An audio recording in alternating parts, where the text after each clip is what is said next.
सभी हम लोगों के संज्ञान में आया है कि बहुत केसेस में देखा गया है कि लोगों के अंदर बहुत सारी भ्रांतियाँ हैं स्मार्ट मीटर को लेकर। जो स्मार्ट मीटर का जो उद्देश्य है कि जो बहुत बार ऐसे केसेस पहले मिलते थे जब स्मार्ट मीटर नहीं होता, या आज की डेट में भी जहाँ पे स्मार्ट मीटर नहीं है वहाँ मैनुअल रीडिंग जहाँ भी होती है तो वहाँ पर एरर्स की बहुत ज़्यादा संभावना रहती है, गलतियों की बहुत संभावना रहती है। और बहुत सारे केसेस हम लोग को मिले भी हैं कि वो गलत बिल आ जाता है, लोगों ने पहले कंप्लेन किया था और लोगों को विभाग के ऑफिस बार बार आना पड़ता था अनावश्यक तौर पे। तो इन सभी समस्याओं का एक साथ समाधान हो जाता है स्मार्ट मीटर लगाने से। तो स्मार्ट मीटर को लेके लगातार सरकार की प्राथमिकता भी है और हम लोगों का लक्ष्य भी है कि जल्दी से जल्दी हम लोग सभी घरों में स्मार्ट मीटर लगा दें ताकि लोगों को यह सुविधा मिल सके कि घर बैठे ही वो अपने बिजली का बिल का खपत भी देख सकें और घर बैठे ही वो आराम से तुरंत रिचार्ज भी कर सकें। और अगर बिजली का कनेक्शन उनका रिचार्ज खत्म हो जाए तो तुरंत वो ये उनको तुरंत रिचार्ज भी कर सकें। जिलेवासी में सर क्या संदेश देंगे उनको जो जो भ्रांतियाँ उसके बारे में अगर बता दूं मैं कि कई बार लोगों को लगता है कि उनका स्मार्ट मीटर में ज़्यादा बिल आता है। तो आप लोग सभी जान भी रहे हैं और बहुत सारे लोगों को पता भी है कि स्मार्ट मीटर में जो नॉर्मल मीटर है और स्मार्ट मीटर में बस एक ही अंतर है कि उसमें एक एक्स्ट्रा सिम रहता है जिससे आपका मीटर रीडिंग नोट करके वो आगे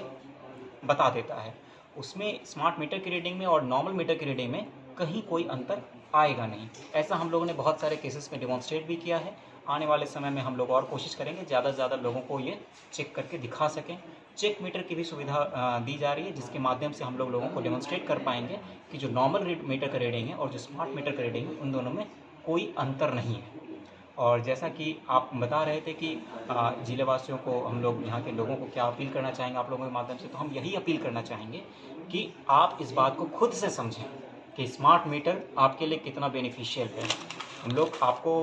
ये बताना चाह रहे हैं कि स्मार्ट मीटर में आपको जो सुविधाएं मिलती हैं उस बात को जानिए, आप लोग खुद से समझिए कि क्या उसमें सुविधाएं हैं और खुद से चेक कीजिए कि क्या स्मार्ट मीटर के बारे में अगर गलतफहमी लोग फैला रहे हैं, अगर गलतफहमी अगर आपको हो रही है तो वो क्या सही है वो क्या फिर वो गलत है। हम लोगों ने बहुत सारे जगह पे डेमोन्स्ट्रेशन के लिए बहुत सारी जगह पे चेक मीटर हम लोग और भी लगवाने वाले हैं जहाँ पर हम लोग ये दिखाएंगे कि स्मार्ट मीटर में क्या रीडिंग आ रही है और नॉर्मल मीटर में क्या रीडिंग आ रही है। आप खुद से देखिए कि अगर दोनों में कोई अंतर है तब हमको बताइए, अगर दोनों में अंतर नहीं है तो जानिए कि दोनों में सेम रीडिंग आती है और उस बात को कोई गलतफहमी फैला रहा है कि स्मार्ट मीटर में ज़्यादा रीडिंग आ रही है तो उस बात को उनको रोकिए भी। कोई दूसरी बात बिल अधिक आने का समस्या लोगों का कहना है जो बिल अधिक आ रहा है, इसके पीछे क्या कारण है? वही मैं कहना चाह रहा था कि मीटर रीडिंग का कहीं कोई प्रॉब्लम नहीं है इसमें कि उसमें मीटर में कहीं पर ज़्यादा बिल आ रहा है या फिर स्मार्ट मीटर में ज़्यादा बिल आ रहा है और पुराने मीटर में कम बिल आ रहा है।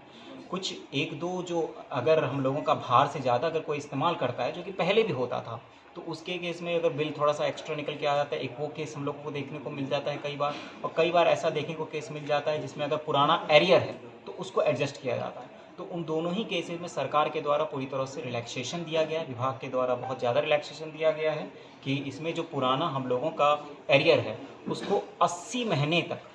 हम लोगों को उसको एडजस्ट किया जाएगा। मतलब अगर पुराना कोई उनका बकाया बाकी रास्ता है, बकाया राशि अगर है तो उसको 80 महीने तक चूँकि एडजस्ट किया जाएगा तो उसको बहुत कम अंतर वो देखने को मिलेगा। लोगों को सर दिग्भ्रमित किया जाता है, उसके लिए क्या जागरूकता ये करेंगे? विरोध भी हो रहा है काफ़ी। हम लोगों की और आपकी, आप सभी बंधुओं की हम ये कहेंगे कि हम दोनों की यहाँ पर भूमिका हो जाती है, हम दोनों की जिम्मेदारी है कि ये जो गलतफहमियाँ फैल रही है अगर तो उसको हम लोगों को दूर किया जाए। और हम लोग आपके माध्यम से ये अपील करेंगे कि लोगों को सही जानकारी हो ताकि खुद से वो निर्णय ले सकें कि स्मार्ट मीटर उनके लिए कितना बेनिफिशियल है। जिनके पास स्मार्ट मोबाइल नहीं है सर, स्मार्टफोन नहीं है, वो उपभोक्ता के लिए रिचार्ज अगर किसी के पास स्मार्टफोन नहीं है तो उनके लिए भी देखिए, अगर स्मार्ट मीटर नहीं था उनके पास, जैसे पहले वो उनको घर से बाहर निकल के ऑफिस आके वो लोग अगर जमा करते थे वो तो आज की डेट में भी वो कर सकते हैं। तो वहाँ पर उनको कोई अलग से नुकसान नहीं हो रहा है। उनके पास जितने चैनल्स पहले थे अपना रिचार्ज करने के वो चैनल्स आज भी उनके पास उपलब्ध है। लेकिन इसके अतिरिक्त वो किसी दूसरे के अगर स्मार्टफोन अगर आपके पास नहीं है तो किसी अगर मित्र या किसी परिचित के स्मार्टफोन के माध्यम का से आप इस्तेमाल कर सकते हैं। या फिर अगर आपके फिर भी कोई एक्सेस नहीं है किसी के पास तो अपने नियर बाय कैफ़े या फिर कंप्यूटर सेंटर पे जाके भी आप इस सुविधा है सरकार के द्वारा जो सुविधा दी गई उसका इस्तेमाल कर सकते हैं। निश्चित रूप से जो सुविधा केंद्र होगा वो निश्चित रूप से आपके बिजली के ऑफिस के पास ही होगा। तो ये हम समझ सकते हैं कि जो स्मार्ट मीटर के रिचार्ज कराने के लिए उनको जो पहले जो सुविधा थी, स्मार्ट मीटर लगने के बाद उनको और ज़्यादा आसानी ही होगी, भले ही उसके पास स्मार्टफोन हो या ना हो। सर